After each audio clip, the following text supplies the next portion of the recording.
اديها بعتها على السله خليك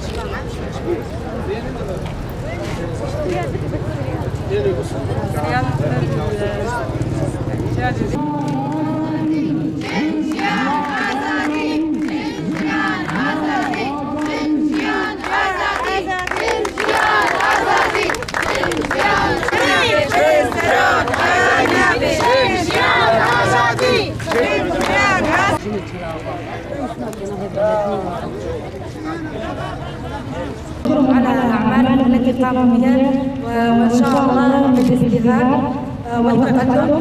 وأيضا بسقوط وإصدار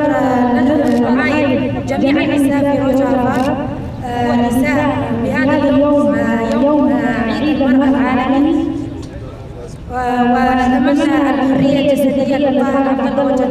8 آذار يوما عالميا رسميا يحتفل به سنويا، فالمرأة هي الأم وهي الأخت والبنت والزوجة والرفيقة، كما أنها نصف المجتمع ويجب تحريرها. والمرأة في الشرق الأوسط أيضا كانت تعاني من ظلم العبودية لسياسات الحكام والملوك وظلم الإقطاعية، كما أنها كانت تعاني من ظلم الرجل المتخلف، حيث ظهرت نضال المرأة في الشرق الأوسط وخاصة المرأة الكردستانية مقاومة ضد سياسة الرجل والأنظمة الدكتاتورية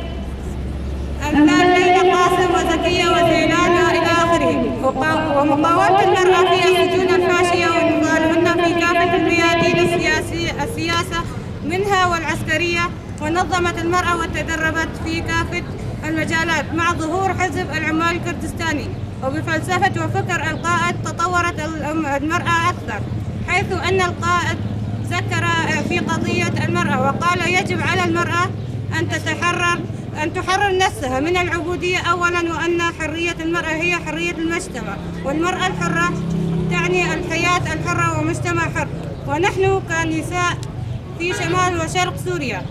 ثائرون لتحقيق وإنجاح ثورة المرأة الحرة، ونتضامن مع ثورة المرأة في شرق كردستان وإيران. وبهذه المناسبة المهمة عيد المرأة نفتتح حديقة المرأة الحرة التي تم تأسيسها بأيادي نسائية وبجهودهم، وهي بحد ذاتها تكريم للمرأة الحرة. جنجان آزادي، جنجان آزادي، جنجان